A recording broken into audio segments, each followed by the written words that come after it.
The galaxy thrives on myths, stories buried under centuries of silence. But when 10,000 ships appeared above the planet Zarathion, the myths of humanity became undeniable truths. What followed was not just a battle, it was the unearthing of history, justice, and vengeance. The skies above Zarathion stretched endlessly, a canvas of tranquil blues and silvers, untouched by the chaos of war for generations. The air carried the weight of serenity, a stillness so profound it felt eternal. Beneath the skies, the people of Zarathion lived in quiet confidence, believing their peace was unshakable. Their elders spoke of the galaxy's history in hushed tones, treating the tales of ancient empires and lost civilizations as mere bedtime stories. Among these forgotten legends, the most haunting was the story of the Dravans, a species cloaked in mystery. They were said to be gods, their power unmatched, monsters, their wrath unyielding, or machines, their precision terrifying. The truth had been buried so deeply that no one could say for sure. Some believed they had destroyed themselves, consumed by their own fire. Others whispered of betrayal, of a species erased by those who feared them. But these whispers were just that, whispers. Zarathion had no reason to fear myths. The skies had been calm for so long, and the Dominion's rule seemed unchallengeable. Yet, peace is often the mask of complacency, and the calm before the storm is always the most deceptive. The storm came suddenly. The skies cracked open, tearing through the silence like a blade. A sharp, resonating tone echoed across Zarathion's defense grids, a sound so alien and piercing that it froze every technician in their tracks. The planetary sensors, dormant for centuries, flared to life, bathing the control rooms in red light. At first, it was just one ship, a shadow against the endless blue. Then came another, and another, until the horizon was consumed by a fleet. 100 ships became 1,000, and 1,000 became 10,000. They moved in perfect formation, their paths precise and deliberate, like predators circling their prey. The ships were unlike anything Zarathion had ever seen. Their hulls were black as the void, absorbing the light around them, giving them an aura of unnatural stillness. There were no decorative markings, no banners, or flags to signify allegiance. Just one symbol etched into each ship's surface, RHS, remnant of the Dravans. Commander Kale Reiner stood frozen in the central command chamber, his eyes locked on the holographic display. The glowing map of Zarathion's orbit was now a sea of red, each dot representing an enemy vessel. His heart pounded in his chest, the rhythm sharp and uneven. Kale was no stranger to crisis. As the head of Zarathion's defense fleet, he had trained for scenarios ranging from pirate raids to Dominion skirmishes. But this was something else entirely. These ships bore no allegiance to the Galactic Dominion, no familiar codes or frequencies. They were strangers, ghosts from a forgotten era, and their presence felt like the awakening of something ancient and vengeful. The room was silent except for the hum of the defense grid alarms. Kale's officers exchanged uneasy glances, their faces pale. No one spoke, as if words might summon the wrath of the fleet above. Kale clenched his fists, forcing himself to breathe. "Status report," he barked, his voice steady despite the chaos within him. One of the technicians hesitated before responding, her voice trembling. "Asterisk, sir, no identification. Their formations are perfect. Military grade. But there's no record of their design in the Dominion archives." Asterisk. Kale's jaw tightened as he studied the display. The ships moved like a single organism, their precision unnerving. They weren't here to intimidate or negotiate. They were here for war. Above Zarathion, the fleet loomed like a black storm cloud, casting shadows over the cities below. The people stared upward, their faces etched with confusion and fear. Children clung to their parents, asking questions no one could answer. The elders, once dismissive of myths, now whispered prayers to gods they weren't sure existed. Kale turned to his second-in-command, Lyra Thane, whose face was pale but determined. "Activate the planetary shields," he ordered. Lyra hesitated. Sir, the shields haven't been tested in decades. They may not hold. Kale's eyes hardened. Then we make sure they do. Whatever this is, we're not going down without a fight. But deep down, Kale knew the truth. Zarathion wasn't prepared for this. Its defenses were relics of a bygone era, ceremonial more than functional. The fleet above was a force of precision and purpose, forged in the fires of survival. And as Kale stared at the symbol etched into the black hulls, a chill ran down his spine. The myths were no longer myths. The Dravans had returned. The fleet hung in orbit like a silent predator, its presence suffocating the skies of Zarathion. The ships did not move, nor did they fire, they simply lingered, a looming shadow over the planet. The silence was deafening, pressing down on the hearts of every man, woman, and child below. Then, without warning, the stillness shattered. A voice, cold and commanding, pierced through every communication channel. It was not a shout, nor a roar, it was calm, deliberate, and absolute, carrying the weight of centuries. This is Admiral Irion Valen of the Dravan Remnant. You have 24 hours to evacuate. This planet was ours before your ancestors crawled into the light of the stars. We have returned to reclaim what was stolen. The words echoed across the cities, filling homes, streets, and council chambers. It was as though the voice spoke directly into the minds of the people, bypassing technology and barriers.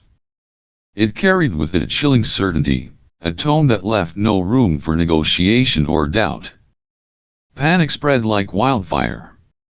In the bustling streets of Zarathion's capital, people froze, their faces pale with fear. Mothers clutched their children tightly, while merchants abandoned their stalls, their wares spilling onto the ground. The air was thick with the sound of hurried footsteps and frantic whispers. In the Grand Council chamber, Chancellor Vorek Althar stood surrounded by his ministers, their ceremonial robes heavy with embroidered gold, a stark contrast to the terror etched onto their faces.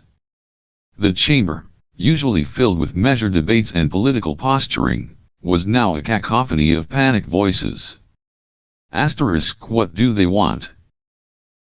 One minister cried, his voice trembling. Surely we can negotiate. Another slammed his fist onto the table. We must contact the Dominion fleet. They'll protect us. But Vorek remained silent, his hands gripping the edges of the table so tightly his knuckles turned white. His mind raced, but no solution came. The Dominion fleet was days away, and even if they arrived, what hope did they have against the sheer might of the Dravans? It was advisor Mara Lyris who broke the silence. She was the oldest member of the council, her silver hair and lined face a testament to decades of service. Her voice, though soft, carried the weight of truth. If it's truly them, she said gravely, we are witnessing not an invasion, but a reckoning. The Dravans remember what we tried to erase. Her words hung in the air, heavy and unyielding. The ministers stared at her, their confusion mingled with fear. Erase. One whispered, his voice barely audible. Mara's gaze swept over the room, her eyes sharp despite her age. The Dravans were not destroyed by war or time. They were betrayed, hunted, and erased from history. Their cities burned, their people scattered, their legacy buried beneath lies. And now, they've returned not to conquer, but to reclaim what was stolen. Asterisk. The chamber fell silent, the weight of her words sinking in. Vorek's grip on the table loosened, his shoulders slumping. He had heard the whispers, the rumors of the Dominion's sins, but he had dismissed them as exaggerations, stories told by dissenters and rebels. Now, faced with a fleet above, he realized the truth was far darker than he had ever imagined. Outside, the streets of Zarathion were filled with chaos. Families packed their belongings, piling them into vehicles and carts. The spaceports were overwhelmed, with lines stretching for miles as people scrambled for passage off the planet. The air was thick with desperation, the cries of children mingling with shouted orders. Above it all, the fleet remained unmoving, a silent reminder of the ultimatum. The ships seemed almost alive, their black hulls absorbing the light and casting eerie shadows. To the people below, they were not just machines, they were harbingers of judgment, the embodiment of the myths they had long dismissed. In the council chamber, Mara turned to Vorek, her expression unwavering. "We cannot fight them," she said. Our defenses are useless. If we resist, they will destroy us. But if we surrender, perhaps there is a chance for survival. Vorek's throat tightened, the weight of leadership pressing down on him. He knew she was right. The Dravans were not here to negotiate or bargain, they were here to reclaim, to remind Zarathion of the sins buried beneath its soil. As the Chancellor stared at the holographic map of the fleet above, he felt a chill run down his spine. The myths were no longer myths. The Dravans had returned, and with them came the truth Zarathion had tried so desperately to forget. The Dravan fleet hung in the sky like a wall of steel and shadow, unmoving yet omnipresent. Hours passed, and the people of Zarathion grew restless under its oppressive gaze. It was as if the planet itself held its breath, waiting for the storm to break. The cities below, once alive with the hum of daily life, now felt deserted, the streets eerily quiet save for the occasional murmur of fear. Then it began. From the fleet above, dark shapes emerged, descending toward the surface in perfect unison. Drop pods, sleek and angular, pierced the atmosphere like falling stars, trailing smoke and fire. They landed with unnerving precision on rooftops, in crowded intersections, and atop government buildings. Each impact was deliberate, calculated, as if the Dravans had mapped every inch of Zarathion. For a moment, the silence returned, broken only by the hiss of steam escaping the pods. Then, from the smoke, Dravan soldiers emerged. They moved with an unnatural grace, their obsidian armor glinting faintly in the dim light. The armor seemed alive, shifting subtly as if it responded to their movements. Their faces were hidden behind smooth helmets, their visors glowing faintly with an ethereal blue light. They did not shout, nor did they fire their weapons. There was no chaos, no battle cries, only silence. The soldiers moved as one, their steps purposeful and unhurried. To the people of Zarathion, they seemed less like invaders and more like shadows, slipping through the streets and buildings with ghostly precision. In the heart of the capital, Commander Kale Reiner stood with his defense team, their weapons trained on the first Dravan emissary to approach. The soldier stopped a few paces away, his posture calm despite the tension in the air. His armor gleamed like polished stone, and though his face was hidden, Kale could feel the weight of his gaze. Kale lowered his weapon slightly, his voice sharp but steady. "You're early," he said, his words laced with bitterness. The soldier tilted his head, a faint smile curling beneath his visor. His reply was soft, almost amused. Time means little when you've waited this long. Kale's jaw tightened, but he said nothing more. He could sense the inevitability of what was unfolding. The Dravans had not come to negotiate, nor to fight. They had come to take back what they believed was theirs, and there was no stopping them. Across Zarathion, the silent invasion took form. The Dravans dismantled the planet's infrastructure with surgical precision, moving through government buildings and control centers like specters. They did not destroy, they replaced. Systems were overridden, propaganda purged, and archives restored. It was as if they were erasing the lies of Zarathion's history and replacing them with their own truths. In schools, children gathered in hushed classrooms, their eyes wide as footage played on holographic screens. The images were raw and unfiltered, showing the destruction of Dravan colonies. Cities burned under the weight of orbital bombardments, fleets betrayed by allies who turned on them, and refugee ships left adrift in the void, abandoned and forgotten. The children watched in silence, their innocence shattered by the horrors on display. Teachers stood frozen, unable to explain, unable to comfort. The truth was undeniable, and for the first time, Zarathion saw the sins it had tried to bury. In the streets, Dravan soldiers replaced statues of Dominion leaders with monuments to their fallen. Plagues were etched with names and dates, memorializing battles long forgotten by Zarathion but burned into the memories of the Dravans. The people of Zarathion could only watch, powerless against the tide of history that swept over them. Some wept openly, their guilt and fear spilling forth.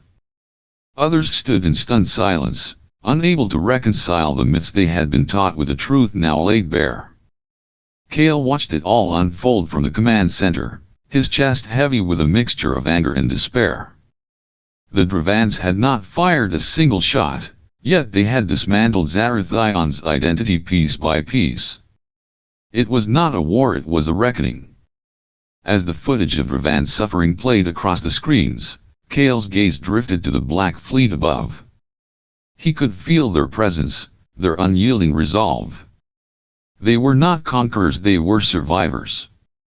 And as their truth spread across Zarathion, Kale realized that the invasion was not about reclaiming land or power. It was about justice. The air beneath Zarathion's capital was thick with dust and decay, the scent of forgotten secrets lingering like a ghost. The Dravan soldiers moved methodically, their steps echoing in the cavernous underground chambers. The walls were lined with ancient Dominion symbols, their golden insignias tarnished and crumbling. What had once been a fortress of power now felt like a tomb for the truth. It was here, in the depths of Zarathion, that the Dravans uncovered what had been hidden for generations. Archives, sealed behind reinforced doors, gave way to Dravan precision. The soldiers worked in silence, breaking through layers of steel and stone with tools that seemed to hum with unnatural energy. When the final barrier fell, the chamber beyond was revealed, and with it, the horrors of Zarathion's past. Rows upon rows of stasis pods lined the walls, their surfaces frosted with age.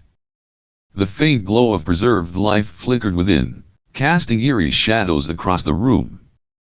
Each pod contained a figure, frozen in time, children, their small forms curled in sleep, soldiers, their faces hardened even in stasis, civilians, their expressions peaceful, unaware of the betrayal that had placed them here.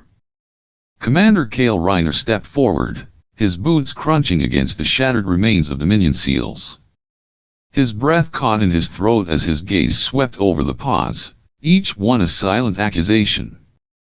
The plagues beneath them told their stories, etched in cold, clinical precision. Kale's eyes landed on one plaque, the words burning into his mind. Asterisk specimen D117. Age, 9, captured during Operation Void Glass. Asterisk. The words were simple, yet each one felt like a blade. His heart clenched as he stared at the pod above the plaque. Inside, a young Dravan girl lay motionless, her small hands folded against her chest. Her face was serene, her delicate features untouched by time. But Kale could see the faint scars on her arms, marks of needles and restraints. She had been taken, experimented on, and then left here forgotten. Kale's fingers trembled as he reached for the plaque, tracing the cold metal with a touch that felt almost reverent. The weight of guilt pressed down on him, suffocating.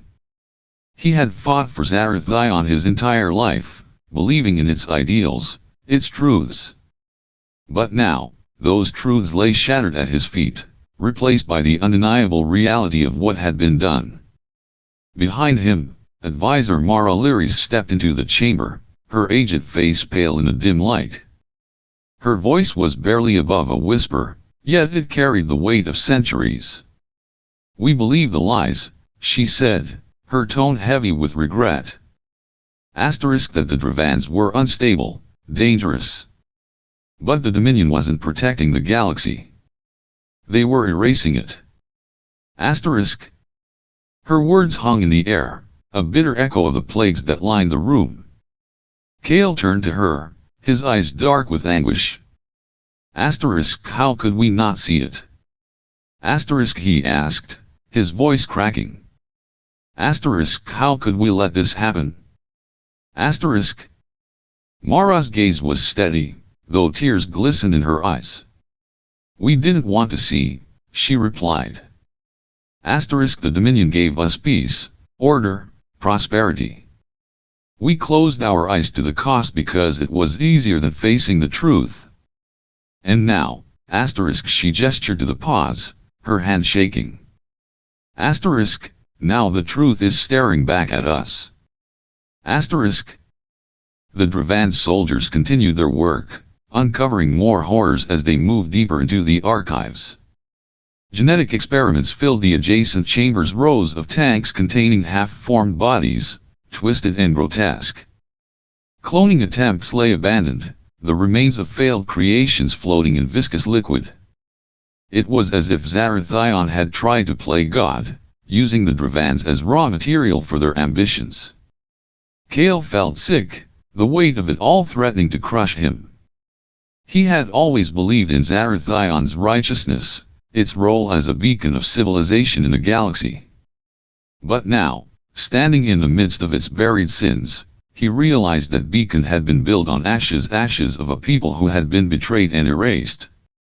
The stasis pods hummed softly, their glow casting pale light over the room.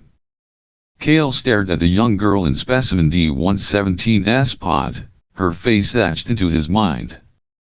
She was not a soldier, not a threat, she was a child, stolen from her home and used as a tool. The Dominion had not just erased the Dravans, it had desecrated them. Mara's voice broke the silence once more. Asterisk, the Dravans were never unstable. They were never dangerous. They were survivors, strong, proud, and unwilling to bow. That's why the Dominion feared them. That's why they had to be erased. Asterisk. Kale closed his eyes, the truth cutting deeper than any blade. He had fought for a lie, defended a legacy built on blood and betrayal. And now, as he stood in the heart of Zarathion's buried past, he realized there was no redemption for what had been done.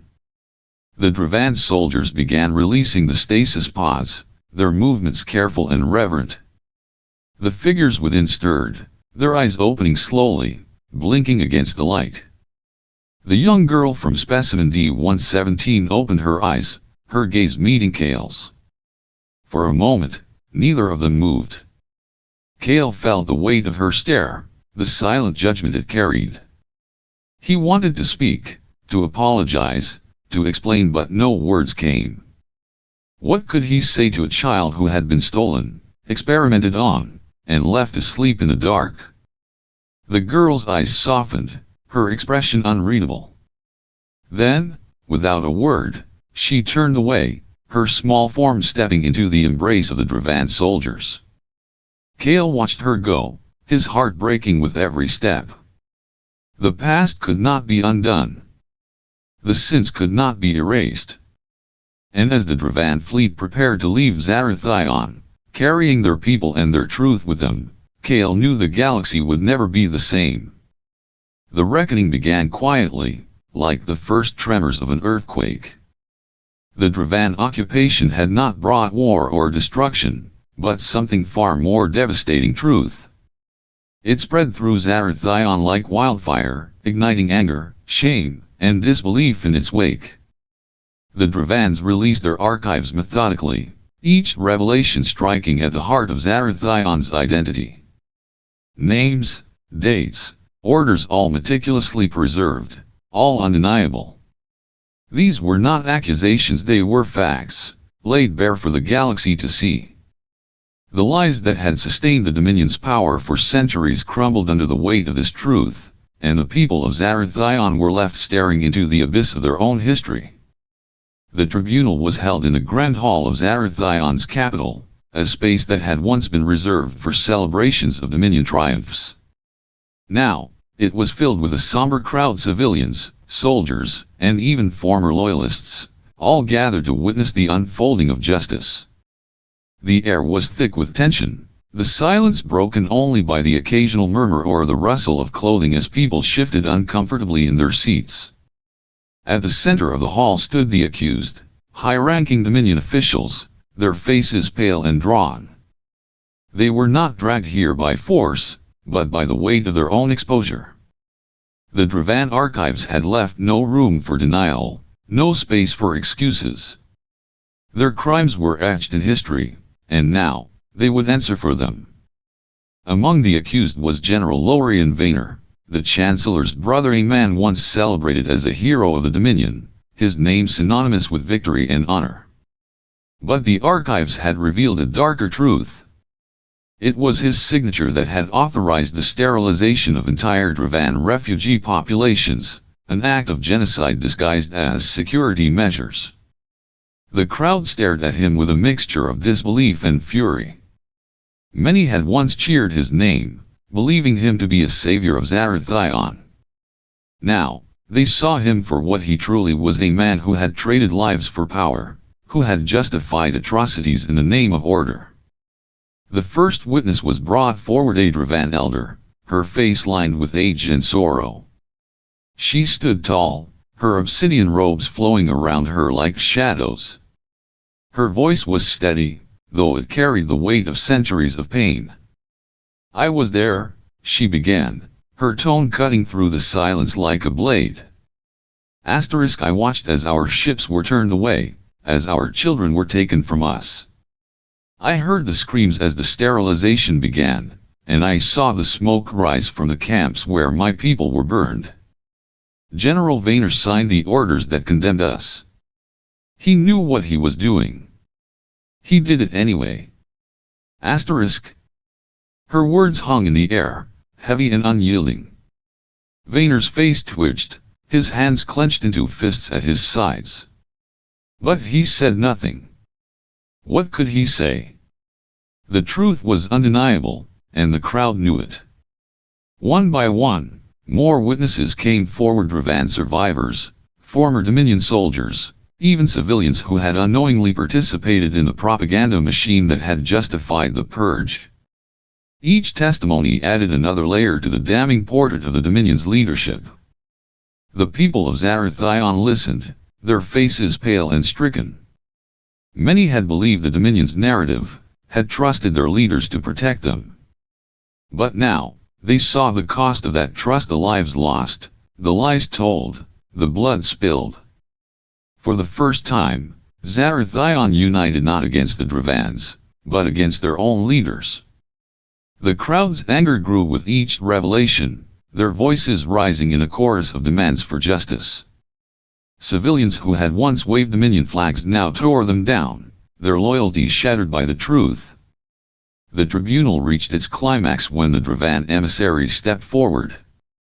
He was tall and imposing, his obsidian armor gleaming in the light.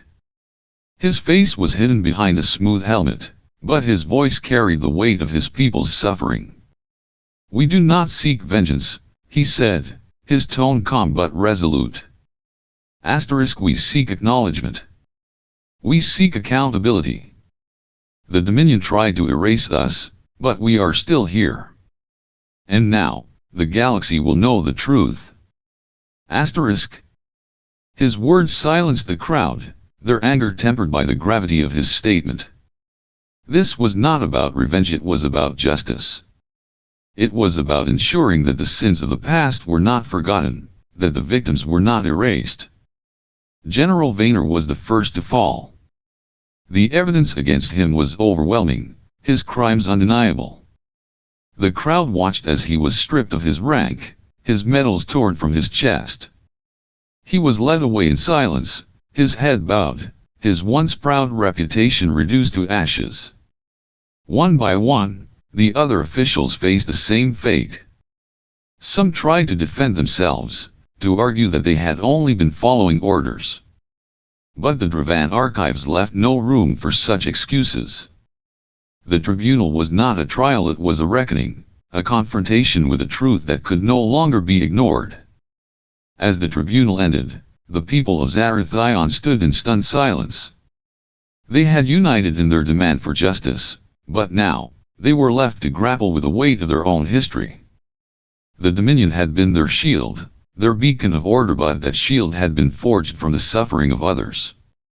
The Dravan fleet remained in the skies above, a silent reminder of the truth that had been revealed. The emissary's final words echoed in the minds of all who had witnessed the tribunal. The past cannot be undone. But it can be faced. And it must be faced, if we are to build a future free from the lies that have bound us. Zarathion would never be the same. The Dominion's legacy lay in ruins, its leaders disgraced, its people awakened to the truth. And as the Dravans prepared to depart, their presence left an indelible mark, a reminder that justice, though painful, was necessary for healing. The frozen planet of Virulin was a wasteland of endless white, its icy winds howling like mournful spirits.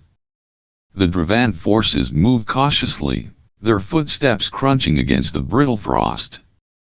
Beneath the surface, buried deep within layers of ancient ice, they uncovered something unexpected, a cryopod, its faint glow piercing the cold darkness. The pod was still functioning, its mechanisms humming softly, defying the passage of time. Frost clung to its surface like a veil, obscuring the figure within. The soldiers hesitated, their breaths visible in the frigid air. They had seen cryopods before, remnants of the Dominion's cruel experiments, but this one felt different. It felt alive. Commander Kale Reiner stood at the edge of the excavation site, his sharp gaze fixed on the pod as the technicians worked to open it. The hiss of escaping air echoed through the cavern, followed by a faint mechanical whir as the lid slid open. Inside lay a boy, no older than 12, his body curled in a fragile sleep. His skin was pale, his dark hair matted against his forehead. Despite the century that had passed, he looked untouched by time, as though he had simply drifted into a deep slumber. The boy's eyelids fluttered, his chest rising and falling as he took his first breath of fresh air in 100 years. His eyes opened slowly, dark, sharp, and piercing. They didn't hold confusion or fear, as one might expect from someone waking after such a long sleep. Instead, they were calculating, scanning the room with a quiet intensity that made the Dravan soldiers falter. Kale stepped forward, his voice gentle but firm. What is your name? The boy's gaze locked onto Kale, his expression unreadable. His lips parted, his voice barely above a whisper, yet it carried the weight of a century of silence. Where's my mother? The question hung in the air like a blade, cutting through the cold and striking at the hearts of everyone present. Kale's breath caught, his throat tightening. He had no answer. How could he? The archives had labeled the boy Leorin, marked as uncooperative for refusing to recite Dominion propaganda during reconditioning. His mother's fate was unknown, lost in the chaos of the Dominion's purge. Leorin's small frame shivered as the icy air seeped into his bones, but his eyes remained steady, unwavering. There was no panic, no tears, only a quiet determination. He seemed to understand, even without words, that the world he had known was gone, replaced by something colder and harsher. The Dravan medics approached cautiously, wrapping Leorin in thermal blankets and checking his vitals. He didn't resist, but his gaze never left Kale, as though searching for answers that no one could provide. Word of Leorin's survival spread across the galaxy like wildfire. The story of the boy preserved in ice, of his refusal to bow to the Dominion's lies, resonated deeply with billions. He became a symbol not of vengeance, but of resilience, of the unyielding spirit that the Dominion had tried to crush. Across Dominion-controlled worlds, protests erupted. Civilians who had once turned a blind eye to the Dominion's atrocities now marched in the streets, their voices rising in defiance. They carried images of Leorin, his dark eyes staring out from posters and banners, a silent reminder of the cost of oppression. But the Dravans didn't exploit his story. They didn't need to. Leorin's mere existence was enough to ignite the fires of rebellion. His survival was a testament to the strength of those who had endured, to the truth that could no longer be silenced. In the Dravan capital, Leorin was given a place of honor, though he seemed indifferent to the attention. He spent his days quietly, observing the world around him with an intensity that belied his age. When asked about his time in the cryopod, he spoke little, his answers brief and measured. But there was one thing he said that stayed with Kale, haunting him in the quiet hours of the night. "They tried to make me forget her," Leorin had whispered, his voice steady but filled with an unspoken pain. They said if I repeated their words, I'd be free. But I knew freedom wasn't in their lies. Freedom was with her. Kale had nodded, unable to speak, his chest heavy with guilt. The boy's resilience was extraordinary, but it came at a cost no child should have to bear. As the galaxy watched, Leorin became more than a symbol. He became a mirror, reflecting the truths that so many had tried to ignore. His survival forced people to confront the horrors of the Dominion, to see the faces of those who had suffered and endured. And yet, for Leorin, the fight was not about the galaxy or its awakening. It was about his mother, the woman he had refused to forget, the anchor that had kept him grounded even in the darkest of times. In the quiet moments, when the protests had faded and the halls of the Dravan capital were still, Leorin would sit by the window, staring out at the stars. Kale often found him there, his small frame silhouetted against the vastness of space. "Do you think she's out there?" Leorin would ask, his voice soft but filled with hope. Kale never knew how to answer. But he would sit beside the boy, his presence a silent promise that the search would continue, that the truth would be pursued no matter how painful. The child in the ice had awakened not just to a new world, but to a galaxy on the brink of change. His survival was a spark, igniting a fire that could not be extinguished. And as the stars stretched endlessly before him, Leorin remained unbroken, a living testament to the resilience of the forgotten. The skies above Viralan burned with tension, heavy with the threat of annihilation. Dominion warships loomed in orbit, their sleek forms glinting like predators circling their prey. The frozen planet below, its surface a stark white expanse, seemed fragile and insignificant compared to the power amassed above it. But Viralan was not just ice and emptiness, it was truth, and it was rebellion. At the heart of the Dravan fleet, aboard the Eclipse, Admiral Orion stood at the command deck, his sharp features illuminated by the cold glow of holographic displays. His presence was commanding, his posture unyielding, but his eyes betrayed the weight of the decision he was about to make. The Dominion had issued its ultimatum: surrender Viralan or face orbital sterilization. The message was clear: they intended to erase everything. Not just the Dravan forces, but the archives, the experiments, the names, the truth itself. Orion's voice cut through the tense silence of the command deck. Prepare the broadcast array. The crew exchanged uneasy glances, but no one hesitated. They knew what was at stake. The Eclipse's broadcast array was powerful enough to reach every corner of the galaxy, a weapon of information rather than destruction.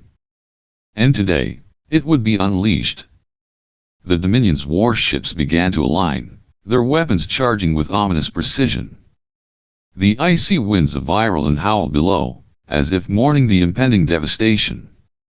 But Orion's resolve was unshaken. He stood tall, his hands clasped behind his back, his gaze fixed on the holographic projection of the Dominion fleet.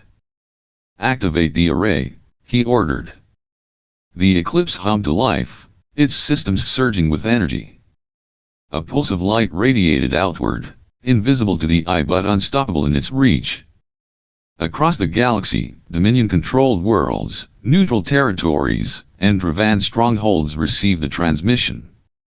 Screens flickered to life, radios crackled, and holograms materialized, all displaying the same message. Orion's voice echoed across the galaxy, calm but resolute, carrying the weight of centuries of buried truths. "This is Gravepoint," he began, his tone steady as the images began to play. "This is what the Dominion buried. This is what you were never supposed to see." The transmission revealed everything. Experiment logs detailing the horrific reconditioning of prisoners, records of sterilization orders signed by high-ranking Dominion officials, lists of names deleted, erased, forgotten. The faces of victims flashed across the screens, their eyes haunting, their stories undeniable. The archives of Virulent, preserved in the ice for over a century, were now laid bare for the galaxy to witness. The Dominion's fleet hesitated. On board the warships, crews watched the broadcast in stunned silence. Many had believed the Dominion's propaganda, had trusted their leaders to protect them. But now, they saw the truth, the atrocities committed in their name, the lies that had sustained their empire. Rebellion ignited like wildfire. Civilians on Dominion-controlled worlds poured into the streets, tearing down Dominion flags and demanding accountability. Protests erupted in cities that had been silent for decades, their voices rising in defiance. On board the Dominion warships, tension reached a breaking point. Crews mutinied, refusing to fire on Virulent. Entire ships defected, their captains declaring allegiance to the Dravan cause.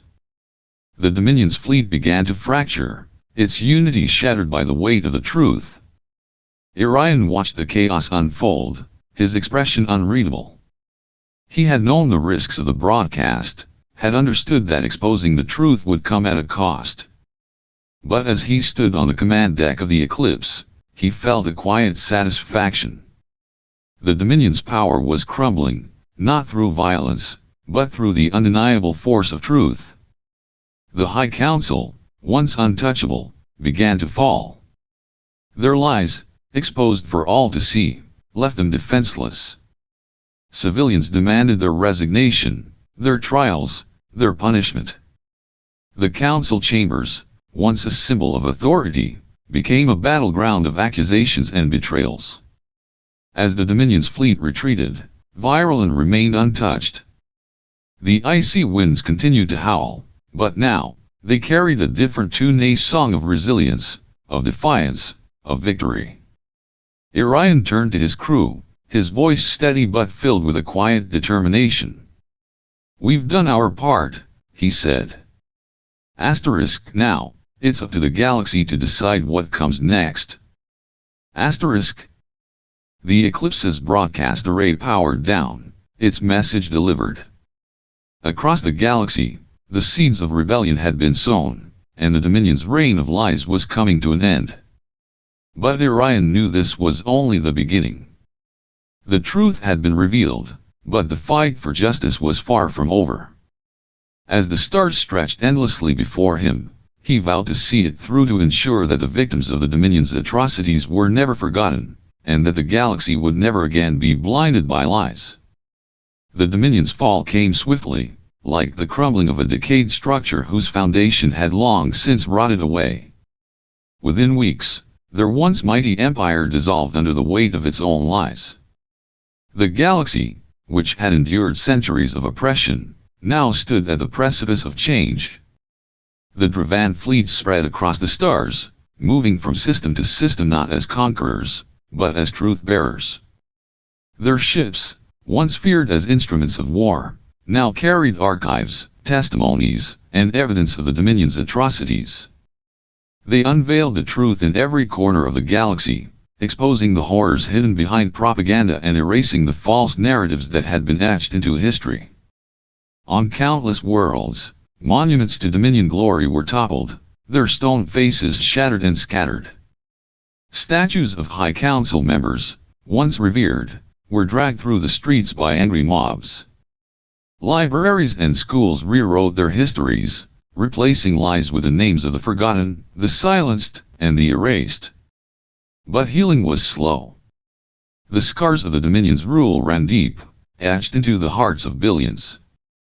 Families mourned those lost to reconditioning centers and sterilization campaigns. Survivors of the experiments, once hidden in the shadows, now stepped forward to share their stories, their voices trembling but resolute. On Viralan, the icy winds whispered through the vast expanse of white, carrying an eerie stillness that felt both mournful and hopeful. Admiral Irion stood beside Leorin, the boy whose survival had sparked a revolution.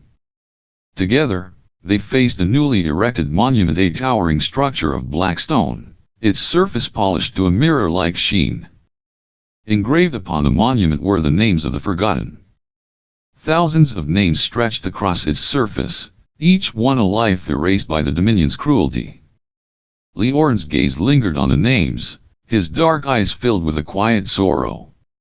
He reached out, his fingers brushing against the cold stone, as if trying to feel the weight of the lives it represented. At the bottom of the monument, a single sentence was carved into the stone, its words simple but profound. Asterisk, we remember so it never happens again. Asterisk. Irion's voice broke the silence, soft but steady. Asterisk, this is just the beginning, Leorin. The galaxy will heal, but it will take time. And it will need people like you to remind it of what was lost. Asterisk. Leorin didn't reply. He simply nodded, his gaze fixed on the monument. He didn't need to speak. His presence alone was enough, a living testament to resilience, to memory, to the unyielding spirit that had survived even the Dominion's darkest attempts to silence it. The Dravan's return was not a conquest, it was a reckoning. Their fleets carried not weapons, but truths, shattering the chains of lies that had bound the galaxy for centuries. Through memory and resilience, they forced the galaxy to confront its sins, to face the atrocities it had allowed to fester in the shadows. Leorin, the boy who had survived in silence for over a century, became more than a symbol. He became a mirror, reflecting the galaxy's darkest truths and its capacity for change. His story, once buried in the ice of Viralan, now burned brightly across the stars. The galaxy, once cold and distant, began to warm with the light of truth. The stars that had seemed indifferent now carried a different meaning, a reminder that even in the darkest corners of the universe, justice could rise from the ashes. The Dravans were no longer a myth, no longer whispers of rebellion in the void. They were a force of reckoning, a reminder that silence could be broken, that lies could be shattered, and that even the smallest voice could ignite a revolution. And as the galaxy began to heal, the name of Viralan, once a forgotten frozen wasteland, became synonymous with hope. It became a promise that the horrors of the past would not be repeated, that the names of the forgotten would never again be erased. The stars burned brighter now, not with the cold fire of Dominion rule, but with the warmth of truth. And in that light, the galaxy found its path forward, a path of memory, of resilience, and of justice.